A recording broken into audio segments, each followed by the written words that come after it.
Assalamualaikum warahmatullahi wabarakatuh. Selamat berjumpa kembali dalam pembelajaran bahasa Indonesia melalui daring kali ini. Pembahasan kita masih mengenai teks cerita sejarah. Di pertemuan-pertemuan yang lalu kita sudah menganalisis hal-hal menarik, struktur, dan tentang kebahasan teks cerita sejarah. Silakan kamu baca di buku bahasa Indonesia sebagai tambahan informasi. Pada kesempatan dan pertemuan kali ini, kita akan membicarakan tentang nilai-nilai yang terkandung dalam teks cerita sejarah. Masih semangat ya, harus tetap semangat. Kita mungkin merasakan kebosanan yang sama, tapi itu harus kita atasi. Pembelajaran harus tetap kita laksanakan, kualitas diri kita harus tetap kita tingkatkan, dan kamu sebagai pelajar harus melewati hal-hal keadaan ini dengan penuh semangat dan optimisme. Baik, kembali kepada pembelajaran kita. Sebuah karya sastra yang baik apabila dia bisa memberi pembelajaran kehidupan kepada masyarakat pembacanya. Itu adalah bentuk tanggung jawab moral dari sebuah karya sastra. Seorang penulis, seorang sastrawan memiliki tanggung jawab moral memberi pembelajaran kepada masyarakat, dan itu tertuang dalam karya sastra yang diciptakannya. Sebagaimana halnya karya sastra, teks cerita sejarah juga memiliki muatan yang sama, dan kita sebagai pembaca harus mampu menangkap itu. Itulah oleh-oleh yang harus kita dapatkan dari hasil membaca teks cerita sejarah. Baik, anak-anak, dari pembelajaran ini kamu diharapkan mampu mengonstruksi nilai-nilai dan informasi cerita sejarah dalam sebuah teks eksplanasi. Ya, jadi nanti hasil temuan kamu itu harus mampu kamu paparkan dalam sebuah teks berbentuk tulisan, dan yang paling efektif itu tulisan berbentuk eksplanasi. Nanti akan kita bicarakan lebih lanjut. Berikutnya, sebelum ini mungkin perlu ya, sebelum kita membaca sebuah teks cerita atau karya sastra, kita membekali diri dulu dengan semacam pemahaman tentang nilai-nilai yang mungkin saja terdapat dalam sebuah teks cerita atau teks fiksi, teks novel atau cerpen. Mungkin ini bukan hal baru yang pernah kalian dengar tentang nilai-nilai yang terkandung dalam sebuah teks karya sastra. Pertama, ada nilai moral. Apa itu nilai moral? Adalah ukuran atau standar tentang baik buruknya perilaku ataupun pilihan hidup seseorang. Yang ukuran itu bisa berasal dari pemerintah, dari masyarakat, dan lebih-lebih dari agama. Dari pemerintah misalnya tentang ideologi atau sistem yang dianut oleh suatu negara itu akan berpengaruh pada batasan atau standar yang mesti diikuti oleh masyarakatnya. Itu menjadi nilai moral. Contohnya begini, kalau kita mungkin di negara kita ini yang mengandung ideologi Pancasila, akan sangat bertentangan dengan nilai moral Pancasila ketika katakanlah, ya maaf, ini misalnya seorang laki-laki dan perempuan tinggal dalam satu rumah tanpa ikatan pernikahan, tanpa ikatan perkawinan. Mungkin kalau itu di negara-negara maju itu biasa, tapi tentu kalau di negara, bukan maksud saya negara-negara maju adalah negara yang mengusung ideologi yang berbeda dengan kita. Nah, kalau kita, ideologi negara kita adalah Pancasila yang mengedepankan nilai-nilai moral keagamaan, tentu itu sangat bertentangan dengan nilai moral. Itu juga tentang perilaku kita di tengah masyarakat. ada batasan-batasan nilai moral yang patut dan tidak patut yang harus kita junjung tinggi dan kita pertimbangkan. Terlebih-lebih itu biasanya berasal dari nilai agama, ya. Lebih dari uh, batasan yang masing-masing kita pahami secara dari agama, ya. Itu nilai moral. Kemudian ada nilai ketuhanan, nilai religius. Ini sebenarnya berkaitan sekali. Nilai moral dan nilai religius itu sangat dekat. Segala sesuatu yang dilakukan sesuai dengan nilai moral itu bisa dikatakan sejalan dengan nilai religius. Kenapa? Karena kita sebagai bangsa yang menjunjung tinggi nilai-nilai ketuhanan, sangat menghargai dan sangat menjunjung tinggi nilai agama, tentu segala perilaku kita ukurannya adalah tuntunan agama, nilai ketuhanan. Katakanlah begini misalnya, seorang anak yang berbakti kepada orang tuanya itu secara moral adalah sesuatu yang baik, tapi di sisi lain itu merupakan nilai religius juga, nilai ketuhanan. Karena agama juga menganjurkan bahwa seorang anak harus bagaimana berperilaku baik kepada kedua orang tuanya. Nah, seperti itu misalnya. Nilai estetis, ada yang disebut dengan nilai estetis dan nilai keindahan. Ini juga sering terdapat di karya-karya sastra yang kita baca. Nilai estetis itu luas, menyangkut berbagai keindahan, ya, yang tergambar bisa saja ada keindahan tentang keindahan budaya, keindahan latar cerita dalam cerita yang kita baca, keindahan apa lagi ya, banyak yang menyangkut bahasanya juga, itu masih menyangkut tentang estetis, nilai-nilai keindahan. Mungkin ada tampilan-tampilan seni dan sebagainya. Ada juga nilai budaya. Apa itu nilai budaya? Budaya itu adalah suatu konsep abstrak tentang hal yang mendasar dan penting dalam kehidupan manusia. Jadi setiap manusia, setiap kelompok masyarakat, golongan masyarakat tertentu memiliki hal-hal yang disepakati, hal-hal yang mendasar. Budaya ini berkaitan juga dengan agama yang dianut. Karena apa yang menjadi hasil karya cipta itu, budaya itu adalah hasil cipta akal manusia. Itu juga berasal dari kehidupan yang dilandasi oleh agama. Misalnya tentang busana, ya. Bagi muslim mungkin konsep tentang bagaimana berbusana yang baik, yang menutup aurat dalam ketentuan agama, itu adalah termasuk dalam nilai budaya. Begitu juga dengan yang lain, mungkin bagaimana kita tahu setiap suku bangsa memiliki adat, kebiasaan-kebiasaan tentang bagaimana tata cara pernikahan, tentang bagaimana bergaul masyarakat. Itu semua adalah segala sesuatu yang merupakan hasil cipta dari masyarakat tertentu yang didasari oleh pemikiran-pemikiran yang tajam, ya. Dan semua itu latar belakangnya adalah tentunya tuntunan-tuntunan moral dan agama. Jadi berkaitan juga. Nilai sosial adalah nilai yang berkaitan dengan tata pergaulan antara individu di tengah masyarakat. Jadi sebenarnya antara nilai-nilai ini saling berkaitan. Nilai sosial juga dibangun dari latar belakang nilai agama, budaya, dan sebagainya. Bagaimana kita berperilaku dengan orang lain, bagaimana hal yang pantas dan tidak pantas dalam pergaulan, tata pergaulan, itu semua kan landasannya ada. Termasuklah landasannya adalah landasan agama. Ya,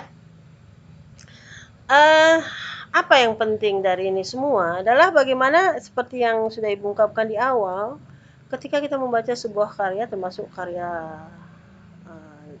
sastra berupa teks cerita sejarah ini, adalah bagaimana mampu menangkap nilai-nilai tersebut dan mengaitkannya dengan kehidupan kita, dan itu yang penting. Sejauh mana karya itu bermanfaat bagi kehidupan adalah ketika kita bisa memetik pelajaran dan kita bisa memperbaiki kualitas kehidupan kita. persoalan hidup manusia itu, ini kata kunci ya, persoalan hidup manusia itu sifatnya universal, tidak berbatas ruang dan waktu. Maksudnya apa? Dimanapun manusia itu memiliki persoalan yang sama sesungguhnya.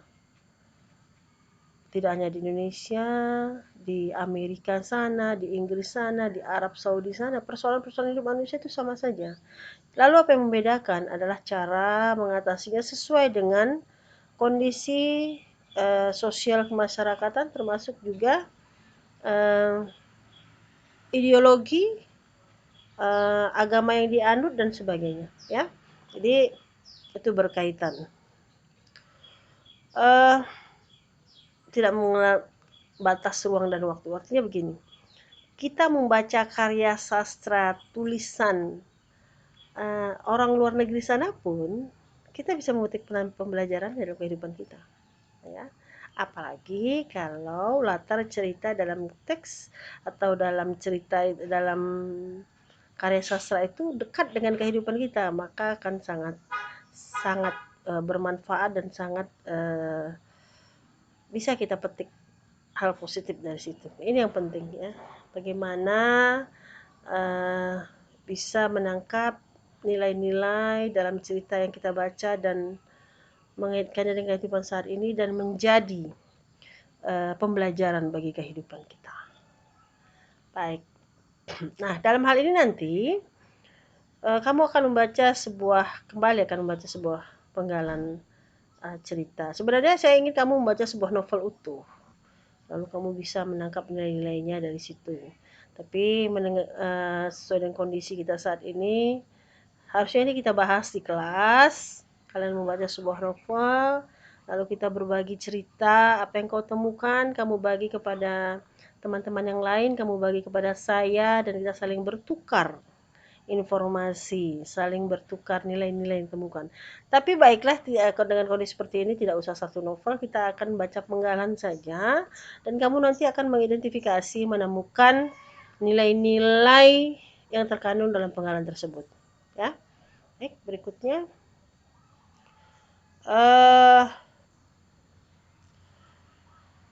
Apa yang kau temukan itu tentu saja pada akhirnya bisa kau komunikasikan dengan orang lain, kepada orang lain. Cara mengkomunikasikan itu dengan bahasa tulis, yaitu melalui teks tertulis, dan kita ambil berbentuk eksplanasi. Mengapa eksplanasi? Teks eksplanasi sebagaimana teks eksposisi juga sangat memberi ruang kepada kita, sangat memberi peluang kepada kita untuk memaparkan apa yang menjadi temuan kita. Kamu bisa mulai dengan satu pernyataan. Apa temuan yang kamu dapatkan? Nilai-nilai apa yang kau dapatkan? Katakanlah nilai moral. Nilai moral berdasarkan kutipan dari karya tersebut. Itu yang berhasil kau temukan. Lalu itu kamu tahu kan tentang struktur teks eksplanasi, dimulai dengan satu pernyataan umum berupa pernyataan atau statement istilahnya. Lalu untuk mendukung pernyataan itu kamu paparkan pula buktinya. Kalau kamu mengatakan sesuatu, lalu apa yang menjadi landasan kamu mengatakan tersebut, apa yang menjadi bukti, dan itulah yang kau sampaikan pada teks. Makanya kita ambil eksplanasi. Eksplanasi dengan eksposisi sebenarnya sangat dekat. Eksplanasi merupakan turunan dari eksposisi. Ya, baik. Ini mungkin bisa dijadikan contoh, ya. Jadi nanti begini, setelah kamu identifikasi, kamu inventaris nilai apa yang kau temukan, misalnya nilai moral, kamu tuliskan seperti ini. Pada penggalan novel tersebut kita dapat menemukan adanya, ada yang salah ketik tuh ya, tapi nggak apa-apa ya, bisa dipahami ya. Pada penggalan novel tersebut kita dapat menemukan adanya nilai moral, yaitu tidak adanya keberanian dalam membela kebenaran. Hal ini dapat kita simpulkan berdasarkan kutipan berikut. Nah, tunjukkan dari mana kamu bisa menyimpulkan bahwa itu mengandung nilai moral. Jadi nilai moral itu bisa yang dia sesuai dengan nilai moral, bisa yang merupakan kebalikannya atau hal yang bertentangan dengan nilai moral. Itu nanti kamu akan memberikan penjelasannya, tapi tentunya seperti ini. Nilai moralnya adalah tidak adanya keberanian dalam membela kebenaran. Jadi yang nilai moral baiknya harusnya berani membela kebenaran, begitu kan? Itu yang sesuai dengan nilai-nilai moral. Kita harus berani menunjukkan tentang kebenaran, jangan takut menunjukkan kebenaran. Dari mana itu kamu temukan? Misalnya dari cuplikan kalimat ini. Juga Sang Adipati Tuban Arya Teja Tumenggung Wilwatikta tidak bebas dari ketentuan Mahadewa. Itu ada kalimat selanjutnya terlalu panjang. Tapi kalau kamu nanti silakan ditulislah kalau tidak terlalu panjang ya, supaya pembaca juga tahu. Ketakutan selalu jadi bagian dari mereka yang tak berani mendirikan keadilan. Dan seterusnya. Jadi ini kita bisa lihat apa nilai moral? Ketidakberanian dalam membela kebenaran tentu saja bertentangan dengan nilai moral. Semestinya kita berani menyampaikan segala kebenaran, walaupun mungkin pahit. Nah, itu yang ingin disampaikan dalam hal ini. Ya,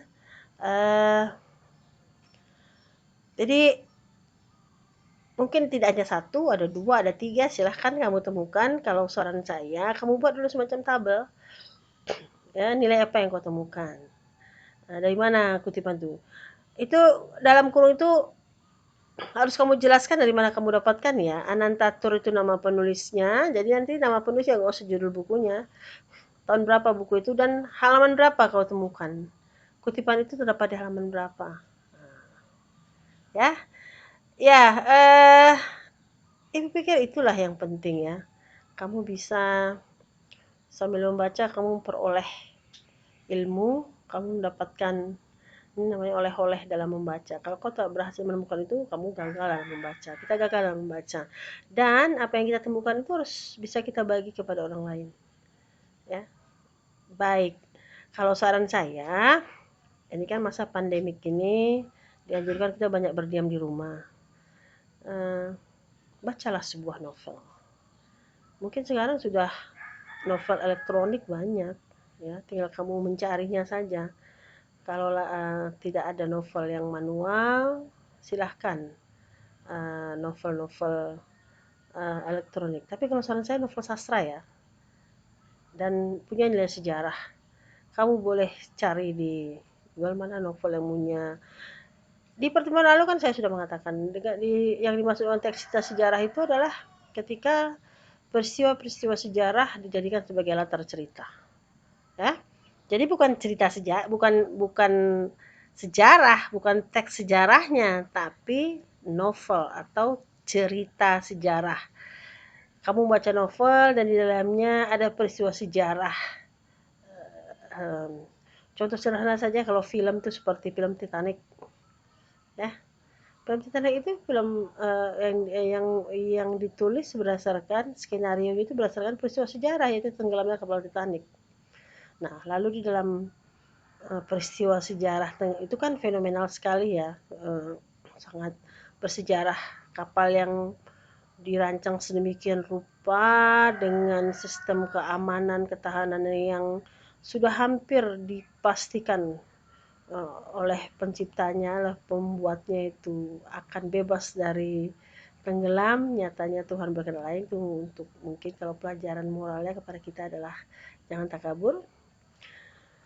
Tapi di dalam peristiwa itu ternyata ada hal-hal yang sifatnya romantis tentang tokoh yang dipertemukan, lalu bagaimana mereka memperjuangkan cinta mereka dan sebagainya. Lepas dari apakah itu benar atau tidak, tapi itu tuh tentu cukup memberi pembelajaran kepada kita tentang perbedaan kasta. Ternyata di negara modern juga, negara maju itu masih ada. Bahwa kapal itu dirancang untuk orang-orang yang kalangan atas, kemudian kalau yang katakanlah masyarakat kelas bawah ada tempatnya khusus yang katakanlah jauh dari apa ya, jauh dari standar standar kenyamanan dan sebagainya. Kalau kamu menonton itu kamu akan bisa melihat. Nah, itu satu contoh. Andaikan sebagai sebuah novel, maka itu adalah novel sejarah, ya. Ada peristiwa sejarah di dalamnya, tapi kemudian ada di dalamnya ada kisah-kisah romantisme tentang tokoh Rose dan Jack. Itu kita tidak pernah tahu apakah itu ada atau tidak, dan itu memang bukan wilayah sejarahnya, itu adalah wilayah karya sastra, cerita fiksinya. Nah, itu maksud saya.